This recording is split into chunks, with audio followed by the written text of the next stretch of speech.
I ngā marama tata nei I tū manawa nui te roapu tōranga pū Māori ki te hiki I te mānuka, kāore I tāia e etahi atu kāwanatanga te kawe. Neke atu I te rua te kautau, e noho whakakeke ana ngā kāwanatanga o ngā tau kua hori ki te waitohu I te whakaputanga mo ngā tikanga a ngā iwi tāngata whenua o te ao. Nā te waitohutanga o tēnei whakapuakitanga, kua pakari ake te noho a te tangata whenua. Switzerland, Geneva, ko tēnei te whenua e tuana te komihana tikanga tangata o te ao. Ko te tikanga, mā ngā kāwanatanga anake, e haere ake, hei māngai mua rātau whenua pērā ia Nutirini. Engari nā nāne kuminhinek te Maori tuatahi I haere atu ki te whakatakoto o ngā take. Madam Chair, I bring the greetings of Ngāti Teata, Ngāi Tamara Waho, Ngā Marae Tōpu, the Hook and the Development Trust, Te Runanga o Ngāti Awa, Te Runanga o Ngāti Porou, and many other Māori representatives whom you met during your recent visit to Aotearoa with Mr. Alfredson. My name is Ngāne Kōkaiho Minhinik. I am a Māori and an indigenous of Aotearoa. It is the practice of the New Zealand government to paint pictures of excellent good record of respect of human rights and fundamental freedoms and harmonious relationships within our country. The true position is very different. We, the Māori people, should never have had to come to the United Nations because we have a treaty that was signed in 1840 between two sovereign nations. The Treaty of Waitangi must be honoured.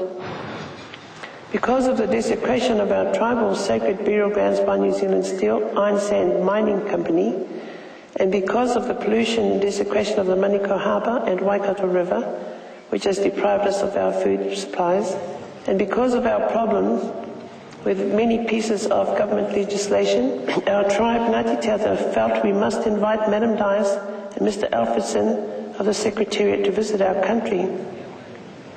This took place in January of this year. Principally, the trip was to seek a forum that would hear our grievance about the mining of Maioro. It's unbelievable that even today the mining continues and that it is a burial ground simply because it has minerals under it. So we went, and naturally when I got there it is appropriate for me to mention all the other things that we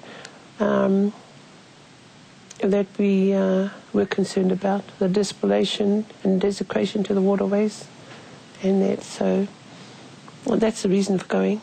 Before when Madam Dias came, we invited people that we knew of who were also in the struggles to come and visit. And so they met her, and it was then that she invited Māori, because of her relationship with Māori during the war, Second World War, when she was a young girl of 12 years old. She met Māori and always had a soft spot for Māori as a consequence of that. So she invited, what she had said was Māori were conspicuous by their absence in that forum. And the forum was a working group for the rights of indigenous peoples.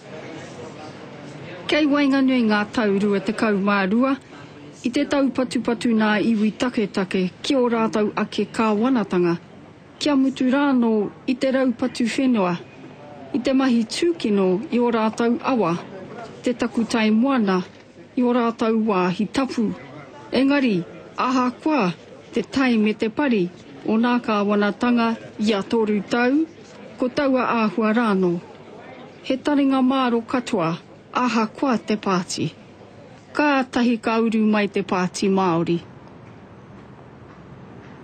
Our mana as a country speaking out on human rights, on individual rights, on indigenous rights, and our right as people to stand as New Zealanders to fight for other countries as well, had been removed. And I think that was where everyone Māori wanted it ratified. Nā, kua hua kina te tatau o the General Assembly of the United Nations. We need development that allows indigenous peoples to exercise their right to self-determination through participation in decision-making on an equal basis. I reire te māngai o te pāti Maori, hei waha kōrero mo te kāwanatanga o Nutirini. I was so proud to be the one making the announcement on behalf of Maori and behalf of New Zealand. I come with humble heart to celebrate the Declaration of the Rights of Indigenous People. I mean, the General Assembly was full. The New Zealand government has long discussed this matter and has recently decided to support it.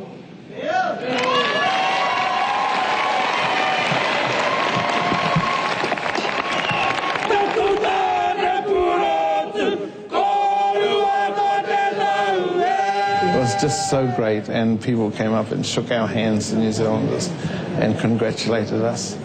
Thank you very much for that, too. And thank you for your blessing.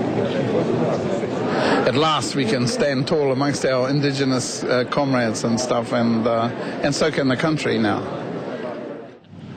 Maori had worked for 22 years, and some of them are not alive anymore. And they wrote basically a lot of the stuff in the Declaration, and they signed it off. Maori signed that off in 2007 as being appropriate. However, New Zealand did not support it. The draft declaration is incompatible with the government's position, and tomorrow's vote will reflect that. Koe rā hoki te pāti reipa a Helen Clark mā, nā te mana o te pāti Māori, kuhuri mai te pāti nātana, hei tautoko. As I said earlier, the Prime Minister and myself have indicated that we'd like to see New Zealand move to support the declaration, and that is an entirely different position actually to the last government's. Ko tetehi o nā tangata e whawhai ana mo tēnei kawenata, ko Aroha Mead. It provides another avenue, another mechanism for Māori to use in treaty settlements, in negotiations with the Crown, in terms of standards that the Crown should be looking to uphold in their discussions and negotiations with Māori. It was one of our babies that we took seriously, and I mean, initially I'm not sure that the National had that on the agenda at all. Since I became a minister, I began negotiations with the national government to support the declaration, and it involved a process of backwards and forwards rewriting and debating. They had their cautions, and we were sort of more enthusiastic to get the job completed. So finally we got it to a form where we'd removed most of the caveats on it, and in a form that our people would accept as well. And so it was agreed then to go ahead.